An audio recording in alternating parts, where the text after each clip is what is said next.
there, but great sportsmanship being shown. Let's go ahead and draw up. It is time to duel. Yeah, those points no longer matter at this stage in the game. That was how you got here, but how you move forward is up to you. So 45-minute counter. Main phase. Main phase. All right. Looks like we're going to start with Bonfire. Ooh, not the best start because that's a very dangerous. You could run into a drone lockbird. It could just end your turn. And this is a very big part of it. It could telegraph a lot about your hand. Certainly does. Obviously, you would maybe go straight into the Snake Eye Ash without risking this because you would want to see the Snake Eye Poplar, but showing that you need to use the Bonfire to get Snake Eye Ash, maybe you don't have anything else, and it even looks like we're going to summon the very same Ash without actually shuffling it into the hand. Well, lucky for Paolo there, I guess. And remember, this is the format I would like to call Interaction Awareness Month. Oh, I like that. Interaction Awareness Month. Is that because you really can't just like use the cards that activate from the hand just willy-nilly? You really need to concentrate?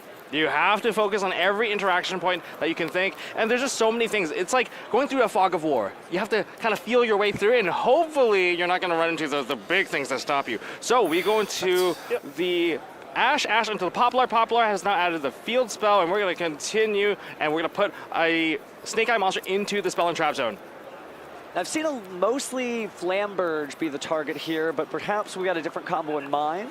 It's possibly Oak can provide follow-up, and it's going to be Ash instead. Ash to Ash, just to get the follow-up right for next turn. There's a possibility that we're going to see both of those in the back row be sent away because Poplar has not been put into the grave, but that's going to re-send or put back another fire monster into the spell and trap zone, probably used to pay another cost.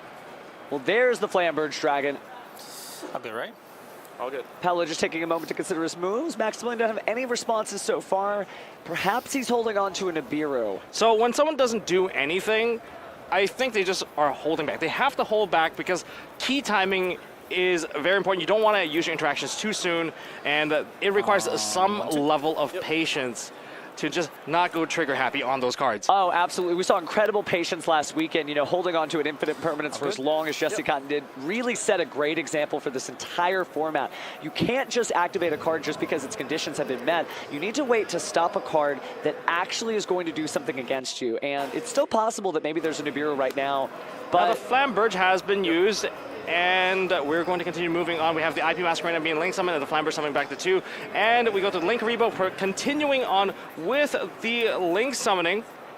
And that's going to be Promethean Princess. Bestower of Flames is definitely the monster of the hour. I've been saying it all day, but it's true. It's just an incredible fire card here.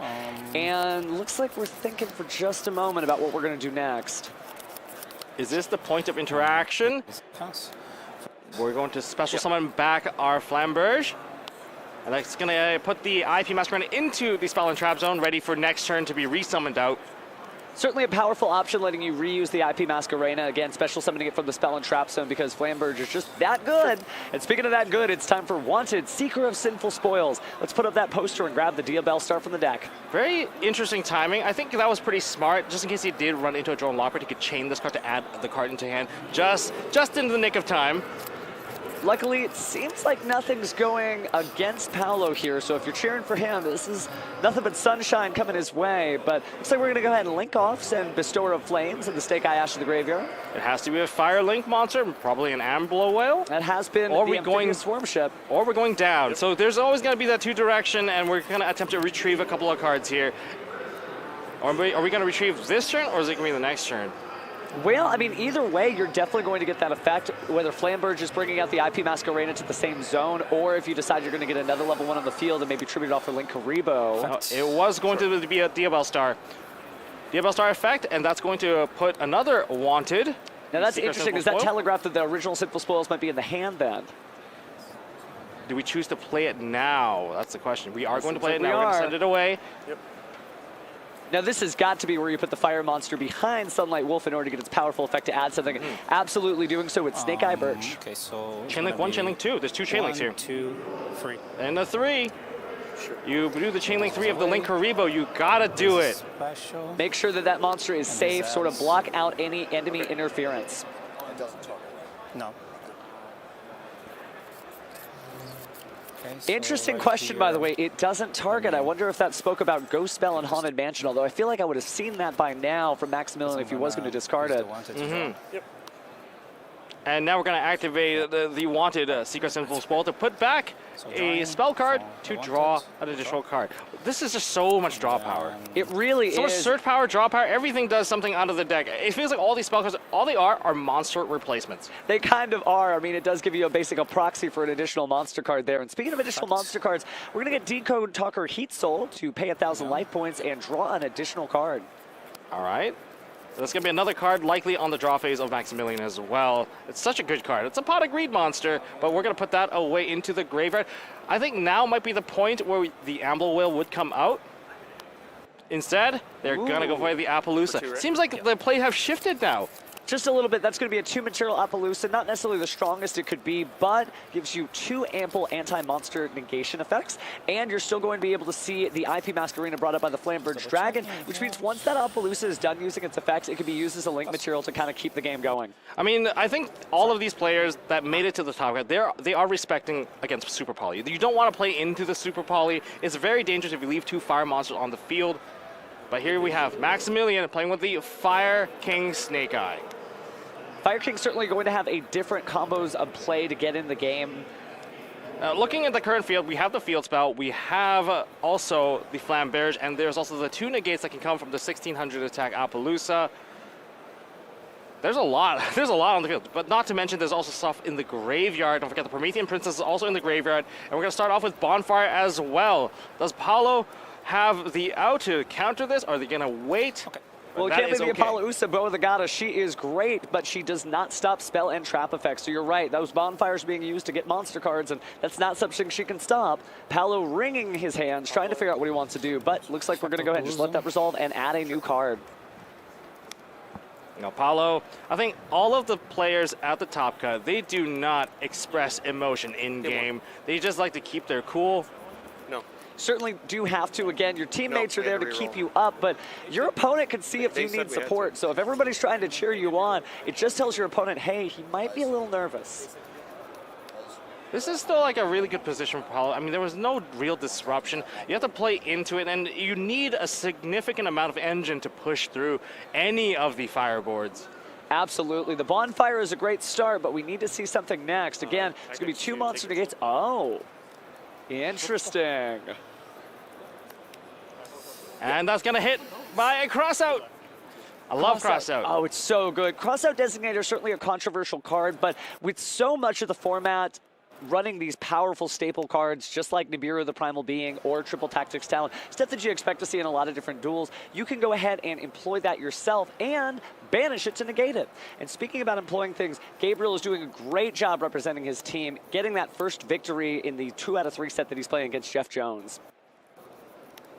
A very, very tough position.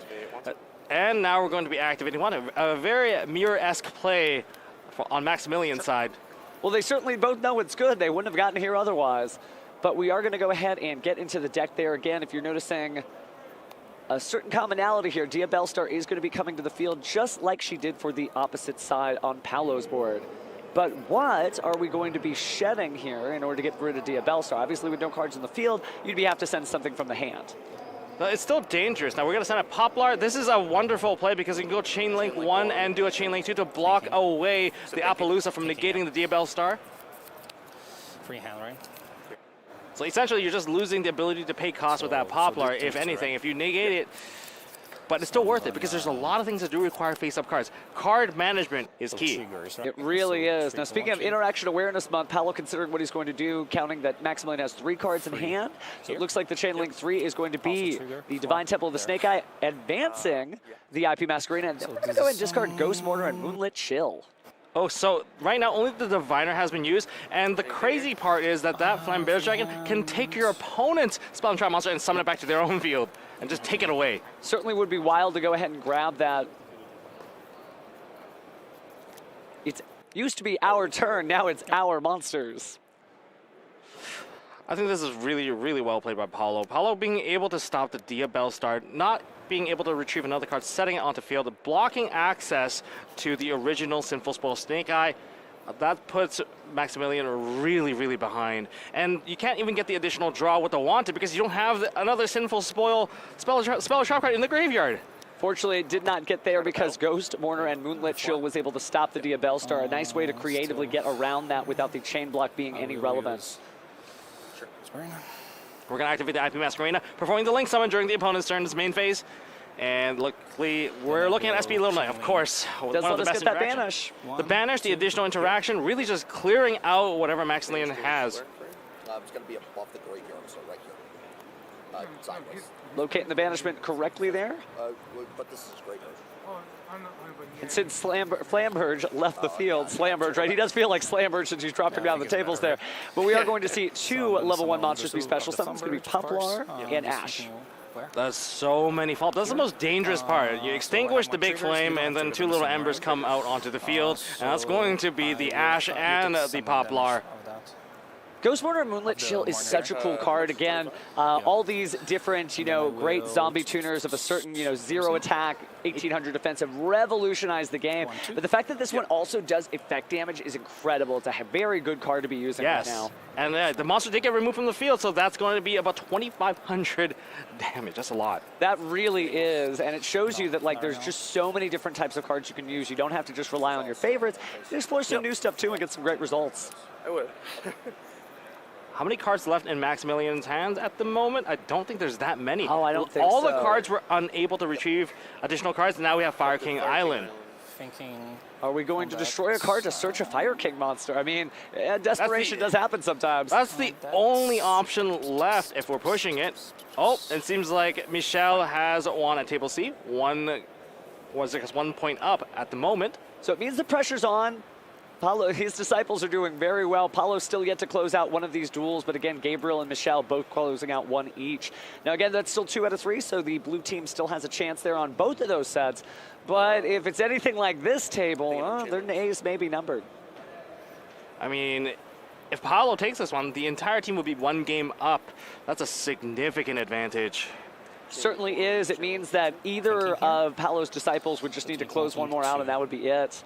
So now we're going to get the destruction of the Kirin. I believe that's from the Fire King Island. So, who's 2, sorry? This is 2. Okay. Taking a second just to make sure that the Kirin is chain link 2. Okay, so I will Appaloosa. And I guess that's it. Yes, that's it. I think that's all the interactions so far. And we're going to see the special summon of the Sacred Fire King Garunix. Sacred Fire King Garunix effect. Certainly a powerful set of cards, right? Destroy and then summon, summon and then destroy. I wonder if that SP Little Knight is going to take action here and just remove the monster, just in case there is perhaps a rank 8 Xyz monster in there that could potentially just wipe the entire field. I don't think we've seen any Xyz summons from Fire Kings the whole weekend. Yeah. But it looks like we won't. SP Little Knight's going to go ahead and banish it. I That's think all that Maximilian might needed have to been the say. push. Well, Paulo's disciples are definitely proving their point. They have been trained quite well. Very, very strong player. Dealing with any problems, so I always try to. And they are about to begin. I believe Maximilian has no reason not to go first. I would imagine you want to get set up before any of that Snake Eye shenanigans happens. That's probably one of the safest positions against a Snake Eye deck, is to just get there before they do. And we're going to normal summon out Snake Eyes Poplar. I wonder why this one has Snake Eyes rather than just Snake Eye. Well, I mean, it does just have the one eye. Yeah, that's a slight name difference. And names are really key here. You got to be very careful, especially when it comes to Fire King monsters. Oh, absolutely. We have heard, like I heard from Joe talking earlier, those horror stories of people running Fire King Avatar Garudix. Yeah, that's not the That's not the one they Avatar. want. That is the baby chicken. No, you need Heaven on High, not just the regular stuff. But You need the sacred one, really. speaking of sacred, we're going to go ahead and activate the original Simple Spoil Snake Eye. But even after the Poplar hits the graveyard, Ash Blossom and Joyous Spring joins it. And cross out Designator, counter playing that Ash Blossom. You can hit me once, but I'm going to hit back with the same card. Look at the smile on Paolo's face. He understands. He crossed that designated somebody. He knows how good the card is. You can never count your opponent out. They are just as good as you did. They did just as much homework, and they know cross that designator works too. Here's an interesting thing right now on Paulo's side. He activated 2 cards, both of which failed to resolve.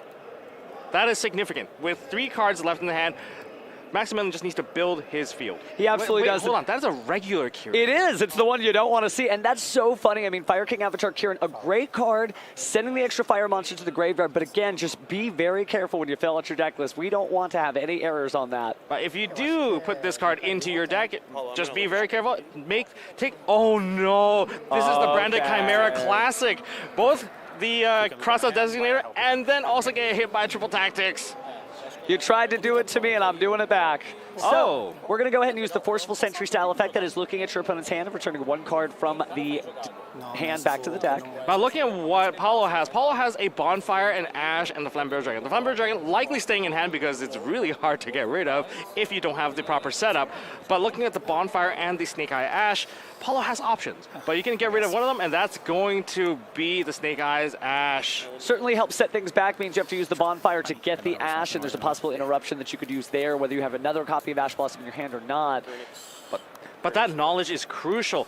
If Maximilian can't maintain one disruption from hand or just something on the field that can turn off whatever that Bonfire is going to bring out, the game is going to be secured. There's no options left. Certainly so, and you know you're safe from Nibiru. Now, speaking of being safe, of course, we have Maximilian and Paolo are fighting it out, with Paolo having 1 point. But again, Jeffrey and Gabriel are now tied 1 duel apiece, and Vladis is still hanging in there against Michelle's first victory in their 2 out of 3 set.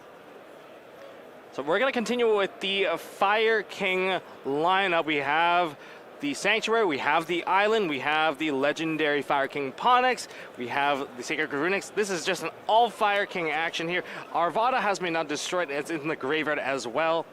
Arvada is such a game-defining card, right? We saw last week how Arvada really caused people to enter the battle phase really early, but looks like we're not in the battle phase just yet. We're going to go ahead and link summon here. We're going to go to the Hita. Hita is going to take the Ash. That's why Ash is a liability sometimes.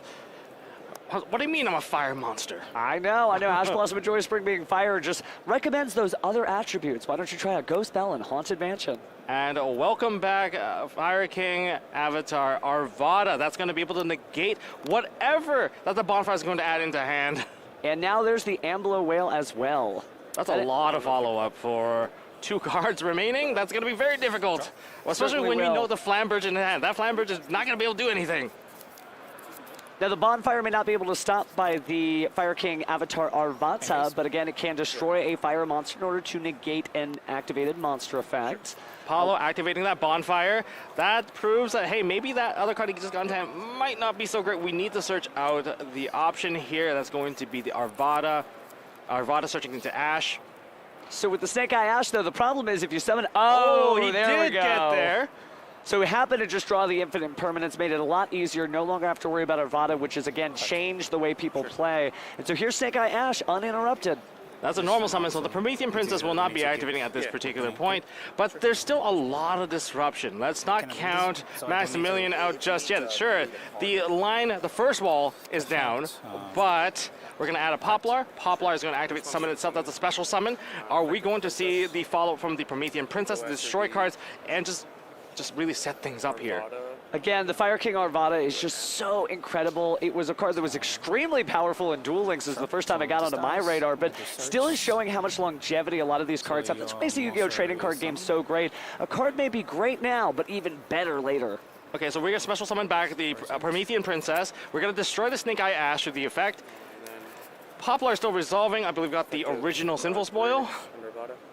And Bestower of Flames, that Promethean Princess, so important because, again, the first special summon you see, you're going to see a destroyed fire monster and a card on your opponent's side of the field. And then, hello, she's back.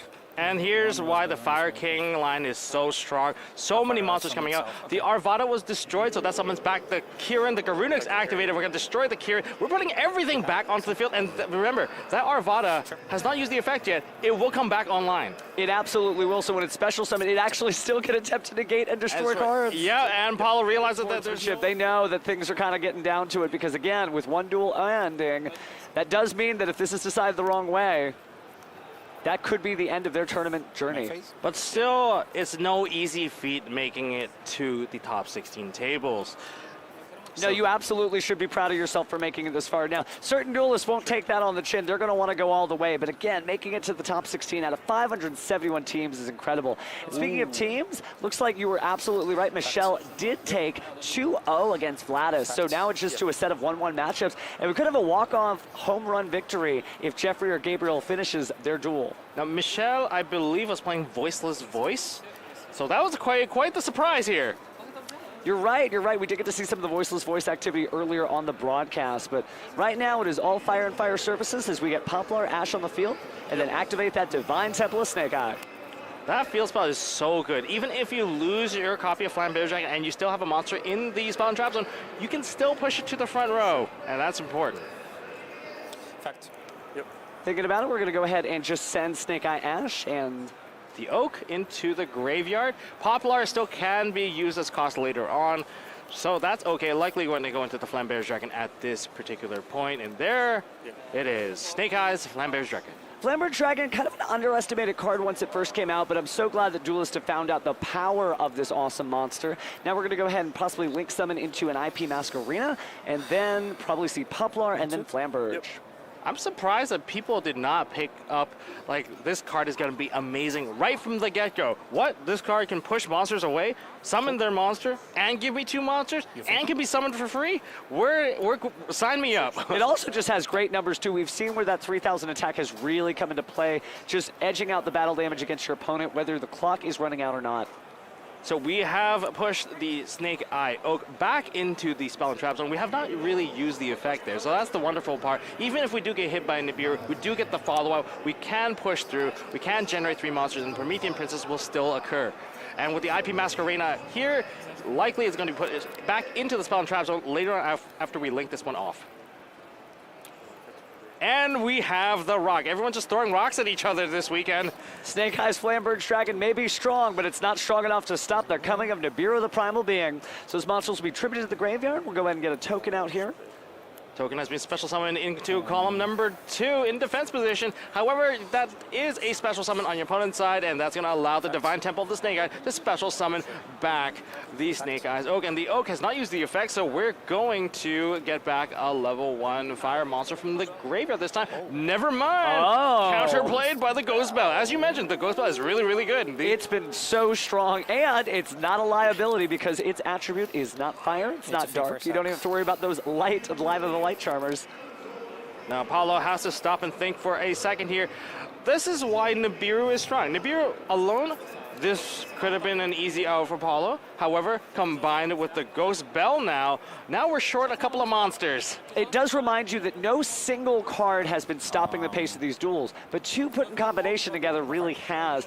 The Ghost Bell's been great, but it seems like there's no interaction here. This Bonfire is going to go ahead and resolve, grabbing another Snake Eye Birch. Birch is going to be the follow here. Perfect time. This is why the pure Snake Eye is so strong, because you can just keep on summoning more. Now you have enough monsters once again. Now you play through both of them now. Birch's effect is going to activate there, and take a look at the extra deck just for a moment to see. I think we're just calculating how we're just going to end up bringing back some of the Flamberge Dragon in the graveyard. And not just that, we're going to go into Phoenix. How interesting, just to go ahead and get rid of it, okay. We need to get rid of that token because that token is not an effect monster. For Promethean Princess, you need effect monsters, so you gotta kind of cycle your way through to the correct recipe here. We're gonna bring back the Oak. Fact. And you're using Oak's effect. We're gonna summon back another monster. I believe there could be a second copy of Flamberge onto the field. Most of the cards have already activated, so I don't see the value of just reducing your monsters. So second Flamberge is coming down onto the field. Flamberge definitely good help right now, pushing Nibiru into the back row, but also giving a fire monster to be on the field to destroy, since you have the Promethean Princess Pastora Flames in the graveyard. That's what makes it so lethal, but it doesn't look like we're going to push back the Nibiru. 3,000 is nothing to worry about, right? The rock has already come down, so we're going to go ahead and put the IP Mask Arena for a follow-up play by placing it in the Spell and Trap Zone. Paulo in a little bit of a tight position. He needs maybe some of the side deck cards to maybe buy the turn back or proceed to set 1, maybe even set 2. Or we're going to activate Deck Lockdown. Oh, they That- both smile. It's like they can hear us react to that, but it's incredible to see deck lockdown. I don't think I've seen that in quite some time. So we're not going to be able to add cards but I from don't the think deck to them, nor special summon cards from the deck to the field. That is deck lockdown. That is the Paolo special, I would like to call it. And then, like I Oh. mentioned, But then Even if he was able to used Cosmic the Cyclone, nothing was going to happen. It looks like Maximilian maybe conceding the duel with a handshake. Pop summon